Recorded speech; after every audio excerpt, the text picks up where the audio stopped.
আসসালামু আলাইকুম। ঢাকা কেন্দ্রীয় কারাগার, কেরানীগঞ্জ, ঢাকা। আমরা আছি এখন এই জেলখানার সামনে। আর জেলখানার সামনে দেখছেন শত শত মানুষ। আর জেলের ভিতরে এই লোকগুলো যাদের উদ্দেশ্য করে আসছে তারা হচ্ছে বিডিআর হত্যাকাণ্ডে যে বিডিআরগুলোকে আসামি করে জেলে প্রেরণ করা হয়েছিল তাদের আত্মীয় স্বজনেরা এখানে আসছে তাদের মুক্তির দাবিতে। আমরা এখন এখানে কয়েকজন রিলেটিভ কিংবা যে বিডিআরগুলো আছে তাদের আত্মীয় স্বজনের সাথে কথা বলবো। তারা কি বলে, তাদের ভাষ্যটা কি আপনাদের শোনাবো। তো চলুন। দুজন খালাস পাইছে, আমার হাজব্যান্ডও খালাস পাইছে, আমার আব্বুও খালাস পাইছে, মৃত্যুবরণ করছে 5 বছর চলে। আমার আব্বুর কোনো চাকরি নাই, কোনো ইয়া নেই। আমার আব্বুকে মিথ্যা দিয়ে আবার আমার আব্বুকে মানে বিনা চিকিৎসায় আমার আব্বু মৃত্যুবরণ করছে কারাগারের ভিতরে, কোনো চিকিৎসা পাইনি। আমার দুঃখ পাই কারাগারের ভিতরে। আমার ভাইয়ারা বিয়ে করেও মানে ছেলে সবাই চলে গেছে। আমি আজকে 17 বছর 17 বছর আমার স্বামীর অপেক্ষা আসছি। আমি একটা ডক্টরকে বলি যে আমাদেরকে আজকে মুক্তি দেওয়া হোক, যে আমরা অনেক কত কষ্ট করে বেদনা নিয়ে আমরা জেলখানায় ঘুরে রাস্তা ঘুরি, যে আমাদের হাজব্যান্ডকে কবে বের হবে।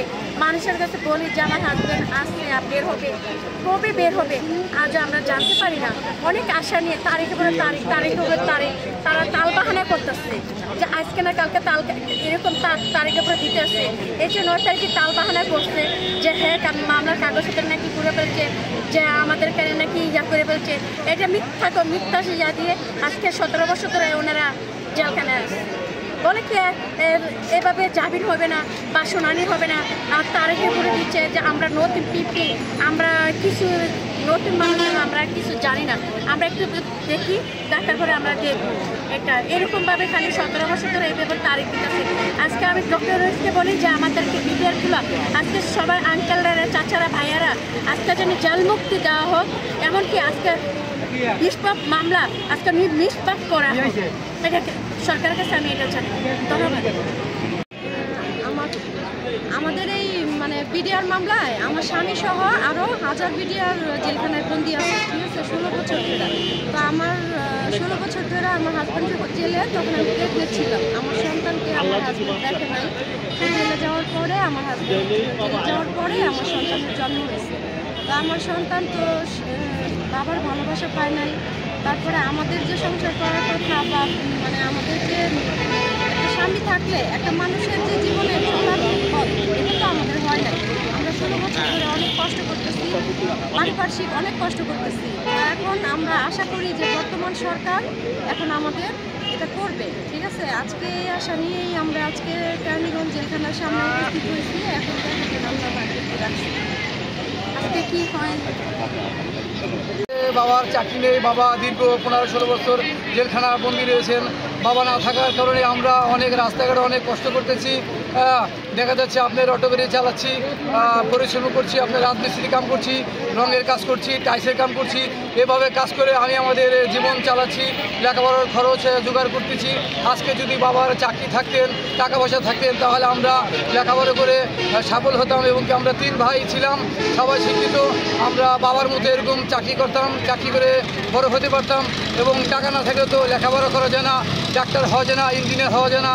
আজকে টাকা থাকলে ডাক্তার হইতাম, ইঞ্জিনিয়ার হইতাম, বড় হইতে পারতাম। এলাকা গরিব দুঃখী মানুষের পাশে দাঁড়াতাম, গরিব মানুষকে টাকা দিতাম, পয়সা দিতাম, তাদের সাহায্য করতাম। আজকে বাবার চাকরি নেই, টাকা নেই, ঠিক আছে, সে কারণে আমরা বড় হইতে পারিনি। বড় হওয়ার অনেক ইচ্ছা ছিল। আজকে বাবার চাকরি নিয়ে থেকে আমরা রাস্তাঘাটে দুঃখে অনেক মানুষের কাছে গিয়ে কাজ করে অনেক কষ্ট করে পয়সা উপার্জন করে আমাদের চলতে হচ্ছে। আমি মহোদয় ডাক্তার ইউনূস সাহেবের কাছে খুব অনুরোধ করে বলবো, স্যার আমার বাবাকে মুক্তি দিবেন এবং কি আমাদের যত চাকরি টাকা পয়সা পেনশন আছে এগুলো আমাদের ফেরত দিবেন। এবং সকল উপদেষ্টা স্যারদের কাছে আমার খুবই বিনোদন আবেদন, আপনাদের খুবই দুঃখের সাথে বলতেছি স্যার, আমরা যেন আমার বাবাকে কাছে পাই, বাবাকে নিয়ে যেন একসাথে এক জায়গায় বসে করা ভাত খেতে পারি, সুখে জীবনযাপন করতে পারি। আমার বাবা জেলখানায় মৃত্যুর সাথে পাঞ্জা লড়ছে, বয়স হয়ে গেছে অনেক। আমার বাবাকে আমরা ফেরত চাই। এই বলেই আমি আমার বক্তব্য শেষ করছি। আমি আমার বাবাকে মনে মনে ইচ্ছা রাখছি অনেক বড় একটা আল্লাহ রাব্বুল আলামিনের কাছে আমি আমার বাবা আমার কাছে আসলে আমি আমার বাবাকে হজ করতে বিদেশে সৌদি পাঠিয়ে দিব, আমি এই আশায় রাখছি। ডাক্তার ইউনুস সাহেব এবং উপদেষ্টা যে সকল ছাড়া আছেন, আমি আপনাদের কাছে খুব দুঃখের সাথে জানাচ্ছি আমি আমার বাবাকে যেন হজ করার জন্য সৌদি পাঠাইতে পারি। ঠিক আছে, এই আশাটা যেন আমার আল্লাহ পাক রব্বুল আলামিন পূরণ করে। আমি আপনাদের জন্য সবসময় দোয়া রাখি এবং বাংলাদেশে যত বিডিআর রয়েছে এবং যাদের যে সকল বিডিআরের ছেলে সন্তানরা রয়েছে, আত্মীয় স্বজন রয়েছে, আমরা সবাই আপনাদের জন্য যতদিন বাঁচি এতদিন নামাজ পড়ে আল্লাহ পাক রব্বুল আলামিনের কাছে দোয়া রাখবো। এই আশা রেখেই আমি আমার বক্তব্য শেষ করছি। বাংলাদেশ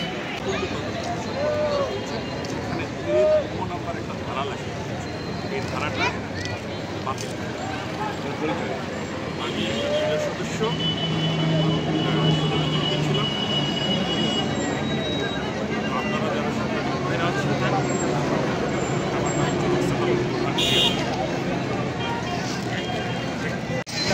আপনাদের দেখাচ্ছিলাম ঢাকা কেরানীগঞ্জ কারাগার থেকে।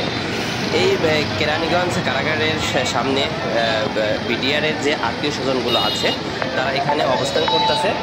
তো এখানে বিডিআরের হত্যাকাণ্ডের যে বিডিআরগুলোকে আসামি করে জেলখানায় রাখা হয়েছে তাদের আত্মীয় স্বজনগুলো তাদের মুক্তির দাবিতে এখানে জমায়েত হয়েছে এবং তারা সবাই সেই বিডিআর সদস্যদের সাথে দেখা করার জন্য এখানে আসছে।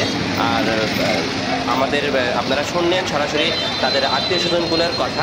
আমরা চেষ্টা করছি আপনাদের কথাগুলো শোনানোর জন্য। কেরানীগঞ্জ জেলখানা থেকে ছিলাম আমি কামরুল শেখ।